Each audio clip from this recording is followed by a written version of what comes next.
बच्चों, कक्षा 8 में आप लोगों ने अभी तक कविताएं पढ़ी हैं, कुछ कहानियां भी पढ़ी हैं। आज हम लोग जो पाठ पढ़ने जा रहे हैं उसका नाम है नीलकंठ। आपको ये कहानी जैसा ही लगेगा, लेकिन इसका रूप जो है वो संस्मरण है। संस्मरण का मतलब होता है गद्य विधा में, मतलब कविता के अलावा जो कुछ भी हम लिखते हैं उसमें होता है कहानी, संस्मरण, रिपोर्तार्च, रेखाचित्र, उपन्यास, नाटक, एकांकी। तो वैसे ही आज जो आपको पढ़ना है गद्य में, जो कि कविता नहीं है, तो उसमें आप पढ़ रहे हैं संस्मरण। संस्मरण का मतलब ये होता है कि कोई भी ऐसी घटना जो पहले हो चुकी होती है उसको याद करके उस घटना को दोबारा से लेखनीबद्ध करना, उसको लिखना या उसका वर्णन करना, वो होता है संस्मरण। इस पाठ को लिखने वाली जो हैं उनका नाम है महादेवी वर्मा, जो एक छायावादी रचयिता हैं। वो छायावादी कहानी और कविताओं को लिखने वाली प्रमुख रूप से जाने जाने वाली हैं। इन्होंने अपने इस संस्मरण में एक ऐसी घटना का वर्णन किया है जिसमें वह अपने पशु पक्षी प्रेम को अभिव्यक्त करती हैं। साथ ही साथ हम सबको भी बताती हैं कि केवल मनुष्य ही नहीं, पशु पक्षी भी प्रेम के भूखे होते हैं। यदि प्रेम का अभाव उनके जीवन में होता है तो उन्हें भी कष्ट होता है, उनके जीवन का भी अंत हो जाता है। महादेवी वर्मा बचपन से ही पशु पक्षियों की प्रेमी रही हैं। उन्होंने कई जानवरों को अपने यहाँ पाल कर रखा हुआ था। हिंदी साहित्य में इसकी अनेक प्रकार से अनेक जगहों पर चर्चा भी मिलती है और इन्होंने अनेक प्रकार के ऐसे संस्मरण लिखे भी हैं। जैसे एक गिल्लू नाम का इनका संस्मरण है जो एक गिलहरी के ऊपर है। आज जो आप पढ़ने वाले हैं नीलकंठ, वो एक मोर के ऊपर है। ठीक वैसे ही अनेक प्रकार के पशु पक्षियों का पालन करते हुए इन्होंने हम लोगों के अंदर पशु पक्षी के प्रति एक मार्मिक हृदय स्पर्शी भावना को अभिव्यक्त करने की कोशिश की है कि हमारे मन में कैसे पशु और पक्षियों के प्रति प्रेम की भावना जागृत हो सके। तो आइए यह पाठ हम पढ़ते हैं। शुरुआत इसकी होती है, उस दिन एक अतिथि को स्टेशन छोड़कर मैं लौट रही थी कि चिड़ियों और खरगोशों की दुकान का ध्यान आ गया और मैंने ड्राइवर को उसी ओर चलने का आदेश दिया। मतलब वो क्या बताना चाहती हैं, जो लेखिका है महादेवी वर्मा, वो बता रही हैं कि उनके घर में कोई अतिथि आया था, कोई मेहमान आया था और उसको वो स्टेशन छोड़ने के लिए जा रही थी। और जब वहाँ से वो लौटने लगी तो फिर वहाँ पर चिड़िया और खरगोश को बेचने वाला एक ऐसा दुकान था जिसको जिसको कहते हैं पशु पक्षियों को बेचने वाला एक व्यक्ति था, उसकी दुकान पे उनका ध्यान गया। कारण क्या था, लेखिका पशु और पक्षियों से प्रेम करती थी। कुछ ना कुछ उस दुकान से वो अवश्य खरीद कर ले जाती थी। तो उस दिन भी उनका ध्यान वहाँ पर चला गया। बड़े मियाँ ने चिड़िया वाले की दुकान के निकट पहुँचते ही सड़क पर आकर ड्राइवर को रुकने का संकेत किया। मेरे कोई प्रश्न करने से पहले ही उन्होंने कहना आरंभ किया, सलाम गुरुजी। पिछली बार आने पर आपने मोर के बच्चों के लिए पूछा था। शंकरगढ़ से एक चिड़िया मार मोर के 2 बच्चों को पकड़ लाया। एक मोर है और एक मोरनी। आप पाल लें। मोर के पंजों से दवा बनती है, सो ऐसे ही लोग खरीदने आए थे। आखिर मेरे सीने में भी तो इंसान का दिल है। मारने के लिए ऐसी मासूम चिड़ियों को कैसे दूं? टालने के लिए मैंने कह दिया, गुरुजी ने मंगवाए हैं। वैसे यह कमबख्त रोजगार भी खराब है, बस पकड़ो पकड़ो, मारो मारो। मतलब वह जो व्यक्ति है वो क्या कहना चाहता है कि मैंने आपके लिए इन दोनों बच्चों को, मोर और मोरनी के बच्चों को संभाल कर रखा था, आप इसको ले लीजिए। नहीं तो बहुत सारे ऐसे लोग यहाँ आए थे जो इनको ले जाकर मार देते अपने उपयोग के लिए, अपने लाभ के लिए। और वो कह भी रहे हैं कि मेरा तो ये रोजगार बहुत खराब है। क्यों? क्योंकि पशु, इसमें क्या करता हूँ मैं, पशु पक्षियों को पकड़ता हूँ, बेच देता हूँ या फिर मार देता हूँ।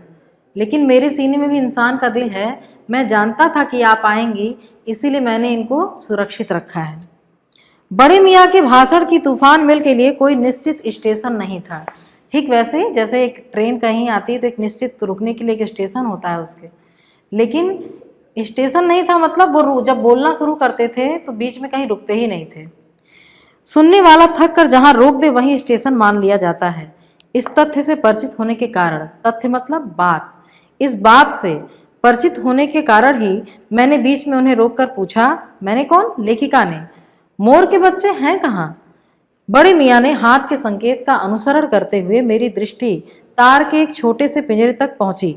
हाथ का अनुसरण मतलब क्या? जिधर वो संकेत कर रहे थे, लेखिका की दृष्टि उधर ही गई और वहां पर उन्होंने देखा कि एक पिंजरे में तीतर के बच्चों जैसे, जब मोर के बच्चे छोटे हैं तो उसमें वो क्वालिटीज नहीं होती है, वो विशेषता नहीं होती, वो गुण नहीं होते, नहीं दिखते जो मोर के बड़े होने पर या उनके बच्चे से बड़े हो जाने पर दिखाई देते हैं। तो अभी वो कैसे लगे ना, जैसे वो तीतर के बच्चे हों। तीतर एक पक्षी होता है। पिंजरा इतना संकीर्ण था, छोटा था, संकीर्ण मतलब छोटा, कि पक्षी शावक, शावक मतलब बच्चे, कि वो जो पक्षी के बच्चे थे जाली में गोल फ्रेम में मतलब बनावट में किसी जड़े चित्र जैसे लग रहे थे। मतलब वो हिल डुल भी नहीं पा रहे थे अच्छे तरीके से उसमें से, तो इसीलिए ऐसा लग रहा था जैसे कि उसमें गोल फ्रेम के अंदर वो चित्र के समान दिखाई दे रहे थे। मेरे निरीक्षण के साथ साथ बड़े मियाँ की भाषण मेल चली जा रही थी। ईमान कसम गुरुजी, चिड़ीमार ने मुझसे इस मोर के जोड़े के नकद 30 रुपए लिए हैं। मैंने कहा भाई जरा सोच लो, जरा, जरा नहीं है जरा। क्यों है? क्योंकि ज के नीचे नुक्ता है। हिंदी में अनेक भाषाओं को समाहित करना शुरू कर दिया था, अनेक भाषा के शब्दों को। जैसे अंग्रेजी के कुछ शब्द हिंदी में बोले जाते हैं बड़े ही आसानी से, जैसे डॉक्टर को बोलते हैं हम हिंदी में, प्रयोग करते हैं हिंदी भाषा में, ठीक वैसे ही ज, क, ख इन सब के नीचे एक छोटी बिंदी लगती है, उसको हम कहते हैं नुक्ता। ये जो रूप है वो आगत ध्वनियाँ बोलते हैं इसको हम, मतलब किसी दूसरी भाषा से आने वाली ध्वनियाँ। और हिंदी में इनका प्रवेश उर्दू, अरबी, फारसी भाषा से हुआ है और इनको आसानी से इसको हम प्रयोग करते हैं। जरा का मतलब बुढ़ापा होता है, लेकिन जरा का मतलब थोड़ा होता है। तो क्या बता रहे हैं? जरा सोच लो, मतलब थोड़ा सोच लीजिए। अभी इनमें मोर की कोई खासियत भी है कि तू इतनी बड़ी कीमत मांगने चला है? पर वह भला क्यों सुनने लगा। अपने ख्याल करके अछता पछता कर देना पड़ा। मतलब लेखिका ने अछता पछता कर, उसे पक्षी चाहिए ही थे, तो उसने कुछ ऊपर नीचे सोचा करके दाम को मैं पक्षियों को ले लूँगी। लेकिन वो जो बूढ़ा व्यक्ति था जिसकी वो चिड़िया की दुकान थी वो नहीं माना। और फिर अछता पछता कर का मतलब क्या? एक शब्द ऐसा होता है जो सार्थक होता है, उसके साथ तुक मिलाने के लिए, भावनाओं को अभिव्यक्त करने के लिए एक शब्द लिखते हैं। जैसे पछता कर तो सही है, लेकिन अछताना शब्द क्या है? वो तुक मिलाने के लिए लिखा गया है। तो लेखिका ने बताया कि वो पछता कर उसने पैसा दिया और उन पक्षी शावकों को खरीद लिया। अब आप जो मुनासिब समझें, मतलब जो ठीक समझें। अस्तु 30 चिड़ीमार के नाम के और 5 बड़े मियाँ के ईमान के देकर जब मैं उस छोटे से पिंजड़े को कार में रखा, लेखिका बता रही कि जैसे उसने पिंजड़े को कार में रखा ऐसा लगा जैसे वो दोनों पक्षी जीवित हो गए उस गोल फ्रेम में। क्यों ऐसा लगा? वो जैसे वो छटपटाने लगे, एक जगह से दूसरी जगह पर ले जाने के कारण।